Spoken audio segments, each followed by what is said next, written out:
Hey guys, what is going on? It is Chris here. Once again, we are looking ahead to NFL Week 2, which is tomorrow. Definitely excited about that one. If you guys enjoy the video and excited for NFL, leave a like. I do appreciate it. Also, hit that subscribe button as well. So Week 2 tomorrow. Week 1, obviously, last week was not too bad. Aaron Rodgers, man, that was crazy what happened with him. My other Twitter, I am having issues with it, trying to get into the my password's having issues. So if you guys have been messaging me over there, I do apologize. You know, not ignoring you guys, just logged out. So this is where we're going to be for now over here at K&A Mafia. This is definitely one of our old ones. So if you guys need to message me, just message me over here, and then it will also be in the comment section below. If you guys need to get signed up on premium, this is definitely where to hit me up. So speaking of premium, it's going to be $7 for tomorrow, the entire day. So you're going to get two slates for $7, pretty cheap. The main one and the late one. That starts at like 4:05 Eastern time. So gonna do that. Also, like I said, we are still doing buy-ins. After doing buy-ins and stuff for about a year and a half, I have realized that NFL is the easiest sport to win and profit money for buy-ins if you do it correctly. That and NASCAR. NBA is a little bit harder, so I'm just gonna stick to normal slates for that one. But yeah, NFL single game is pretty good. We had 109 out of 150 lineups cash on Thursday Night Football, and one of them came in third place. We had a lot of Swift in the captain spot, and obviously the two main guys with Kirk and Hurts. So if you guys want to come buy in, I don't know how much the buy-in is going to be tomorrow, maybe $80 or $90. We buy in, we all split the winnings, probably two or three of us, and would love for you guys to come join us for that. If you want to get in on the buy-in or even premium, just hit us up on our Twitter, which is right here. This one here will be in the comment section below. Tomorrow is going to be New England and Miami for single games, so it should be some pretty good high-scoring game. So I'm definitely interested and intrigued to play tomorrow. So come join us. It's a good way to get in and have a chance to win, a ton of money. Like I said, I've won before and had people buy in and they've won, $700, $800, $900. So definitely come join us. So today I'm just going to just look at some of the games that I'm going to be targeting. Let's go look at the first one here. We have the games I'm going to be targeting is the Lions and Seahawks. I think this is going to be popular in cash games for sure. So let's go look at the quarterbacks. We have Jared Goff and Geno Smith. Both these guys, this is a GPP percentage of ownership. I think it'll be a little bit higher than that. But definitely looking at Geno here. Both sides of this is good for a game stack. You can game stack the heck out of this game. Should be good. Geno Smith has a value at a 2.56. So overall, Geno's looking good. Like I said, you can go Geno, Walker, and then Metcalf as like a three-man stack if you want to go that way. And let's go look at the running backs here. Speaking of Walker, you got him right there at a 12.22. At a 1.82, so nothing too crazy. I would definitely put him in there. We got David Montgomery at a 1.84 value, projected at 11.59. So either one of those guys are good. David Montgomery has slight more receiving upside, so that could be better, obviously, for DraftKings. But still, both of those guys are in pretty good spots. For that Detroit side, I'm on St. Brown. I mean, he's pretty expensive, but another guy that could definitely do solid. Projected at 23% GPP, so he's going to probably carry some ownership. DK is only projected at 8% ownership. I think it'll be slightly higher, but Seahawks, it's easy to stack. You got Metcalf, you got Tyler Lockett, and then obviously you got Jackson Smith, Njigba, but he's not really projected too crazy. He's at a 1.46. He's only projected at 2% ownership, so maybe put him in there in some GPPs that you're going to be playing. We got Josh Reynolds and Marvin Jones, which doesn't really get a ton of ownership either. So like I said, if you're doing some deep GPP stacks, Reynolds and Marvin Jones could be worth a look in your guys' GPPs. And then we got Sam Laporta, not really interested in him, and Noah Fant, so not really going anywhere over there. Like I said, just the main guys that we're probably going to be looking at. Next game I want to look at is the Raiders and the Bills. We have a 47.5, and Bills are favored by 8, which I think it'll be a little bit closer than 8. Buffalo, they are home. They didn't have the greatest game last time out, but I think Vegas can keep up with them just for a little bit here. So let's go look at the quarterback position here. There we are. So we got Josh Allen, obviously one of the top on the boards, projected at 23-23.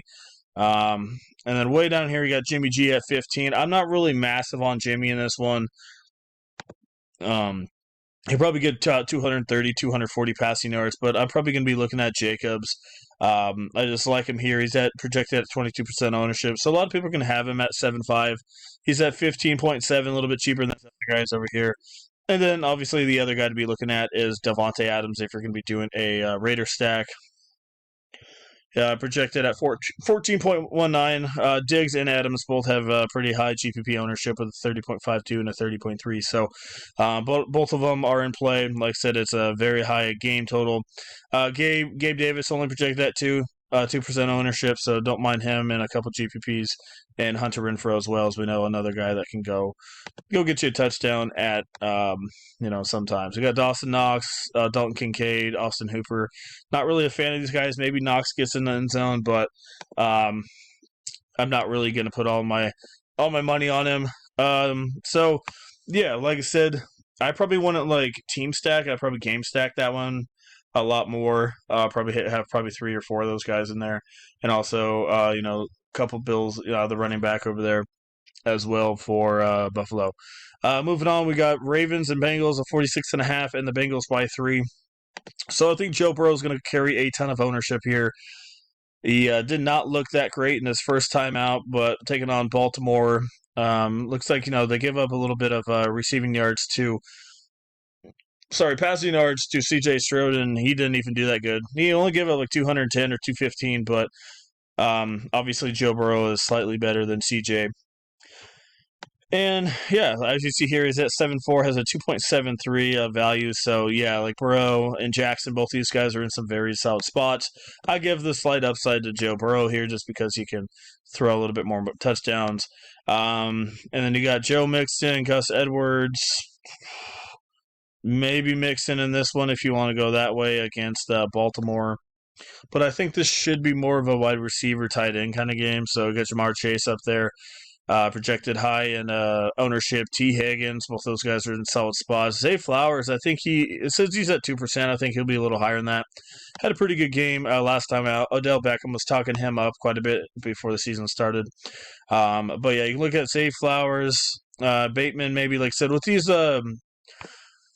Ravens, with these Raven wide receivers, they're trying to get them more involved because, as we know, it's been more of a running game for Baltimore. So as of now, I think Baltimore is going to be more of the lower owned side. Higgins, Chase, Burrow, those guys are going to be a lot more popular. And then we have to see what's going on with Mark Andrews as well. Let's go look him up. I haven't looked at his injury news. See if he's going to be able to play this week. It's questionable.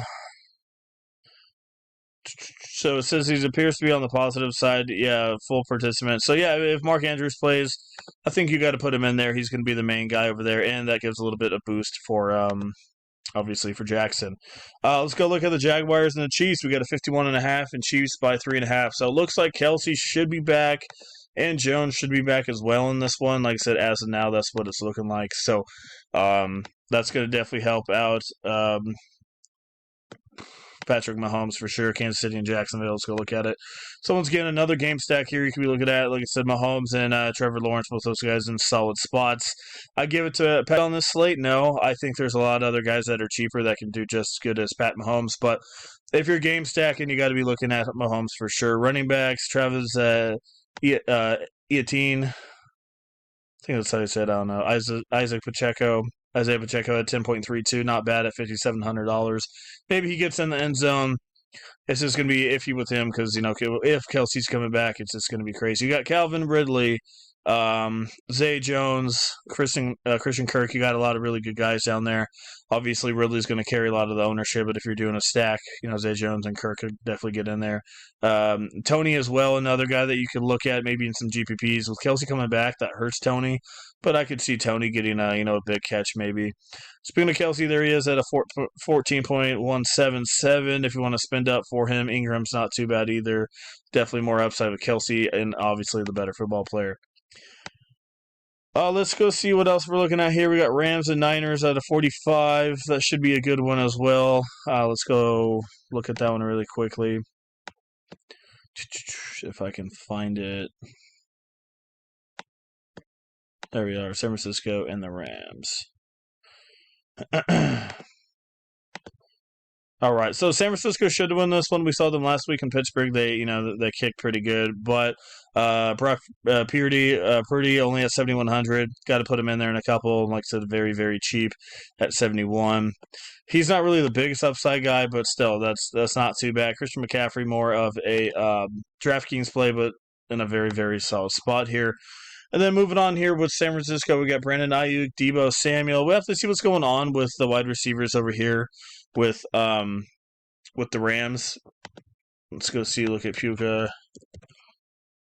All right. Like I said, I haven't looked at the injury. This is questionable. All right, so he expects him to play. Like I said, I'm not a massive fan of these Rams this week, just because Niners are a little bit better for sure. So you can put them in some GPPs, but overall, probably not really going to put them in there much. So that's kind of what we're looking at. Other plays maybe to look at. You can look at James Conner if he plays against the Giants. He is in a half decent spot as well. Dalton Schultz is a very very cheap play for a tight end if you need him. For the Texans, like I said, very cheap punt play if you want to go that way. Like I said, Joe Burrow as well. So that's kind of what we're looking at, guys. Like I said, if you guys want to get in on the premium lineup tomorrow, we'd love to have you guys come join us. Like I said, $7 for the entire day, which is main slate and the afternoon slate, and also $30 for the month if you want to do it that way. Like I said, it looked really good last week, and like I said, single game was looking really good on Thursday night. So the first two the single games weren't the greatest just because we had Daniel Jones suck. Then we had Aaron Rodgers get hurt. So there's really nothing that we can do about that one. So thankfully last Thursday night was good. So yeah, like I said, if you want to come join us for premium, let us know. Like I said, this is going to be the Twitter that we're going to have you guys contact us on, since the other one is out of service right now. So like I said, if you contacted us on the other one, sorry about that, didn't get back to you. This is going to be the one to message us on for now. Like I said, definitely hit us up for that buy-in for single game. If you want more information, hit me up on Twitter. So, all right, guys, once again, thanks for watching. I appreciate it, and we'll see you guys all a little bit later.